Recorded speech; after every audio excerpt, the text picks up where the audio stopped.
नमस्कार मित्रांनो, तुम्ही जर बांधकाम कामगार असाल तर तुमच्यासाठी एक महत्त्वाची अपडेट आहे। मित्रांनो, महाराष्ट्र इमारत व इतर बांधकाम कामगार मंडळाची वेबसाईट आता पुन्हा बंद होण्याची शक्यता आहे। आता ही वेबसाईट पुन्हा का बंद होणार आहे, याची कारणं काय आहेत आणि ही वेबसाईट बंद होण्यापूर्वी बांधकाम कामगारांनी कोणती कामे करावीत याविषयीची संपूर्ण माहिती आपण या व्हिडिओमध्ये घेणार आहोत। मित्रांनो, तुम्ही जर माझ्या चॅनलवरती नवीन असाल तर चॅनलला सबस्क्राइब करायला विसरू नका। तर मित्रांनो, सुरुवात करूया महाराष्ट्र इमारत व इतर बांधकाम कामगार मंडळाची वेबसाईट पुन्हा का बंद होण्याची शक्यता आहे। तर याचं कारण असं आहे की मित्रांनो, यापूर्वी लोकसभेच्या निवडणुका लागल्या होत्या, त्यावेळेला आचारसंहितेमुळे मंडळाची वेबसाईट ही पूर्णपणे बंद करण्यात आली होती।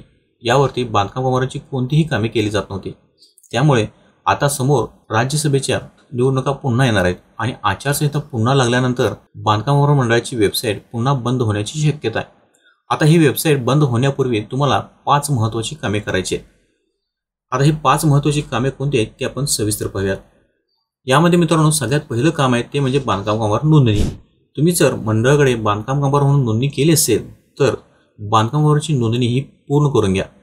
नोंदणी करत असताना तुमच्या नोंदणीमध्ये काही त्रुटी निघाल्या असतील किंवा काही कागदपत्रांची पूर्तता केली नसेल तर ते लवकरात लवकर आचारसंहिता लागण्यापूर्वी तुम्ही हे काम पूर्ण करा, तरच तुमची बांधकाम कामगारांची नोंदणी ही सक्सेसफुल होईल आणि तुम्हाला बांधकाम कामगारांच्या योजनेचा लाभ घेता येईल।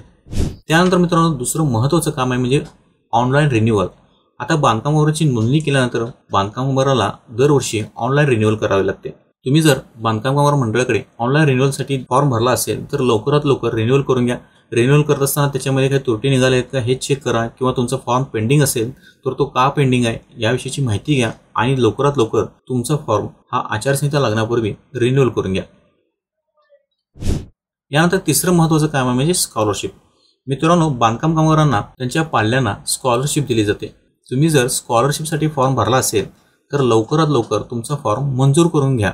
जर आचारसंहिता लागली तर तुमचा फॉर्म हा पेंडिंगमध्ये जाईल आणि तुम्हाला कोणत्याही योजनेचा लाभ घेता येणार नाही। त्यामुळे तुम्ही स्कॉलरशिपचा जर तुम्ही फॉर्म भरला असेल तर स्कॉलरशिपचा फॉर्म हा पेंडिंग आहे का पहा, किंवा त्याचा स्टेटस चेक करून पहा, त्याच्यामध्ये काही त्रुटी आहेत का हे चेक करा, किंवा त्याच्यामध्ये काही कागदपत्रांची पूर्तता करण्याची आवश्यकता आहे का हे सुद्धा चेक करा आणि लवकरात लवकर आचारसंहिता लागण्यापूर्वी तुमचा फॉर्म हा मंजूर करून घ्या। जर आचारसंहितेपूर्वी तुमचा स्कॉलरशिपचा फॉर्म मंजूर झाला तरच तुम्हाला या योजनेचा लाभ घेता येणार आहे। यानंतर मित्रांनो, चौथं महत्त्वाचं काम आहे म्हणजे सेफ्टी किट।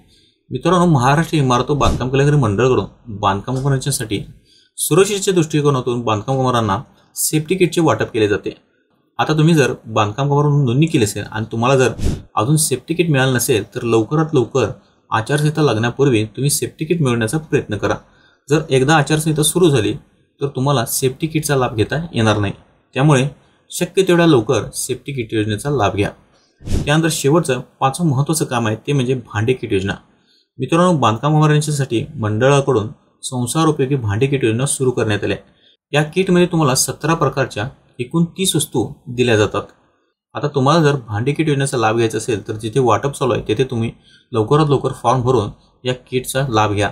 जर आचारसंहिता सुरू झाली तर तुमची भांडे किट वाटप योजना ही बंद करण्यात येते आणि संपूर्ण निवडणुका झाल्यानंतर हे किटचे वाटप पुन्हा सुरू करण्यात येते।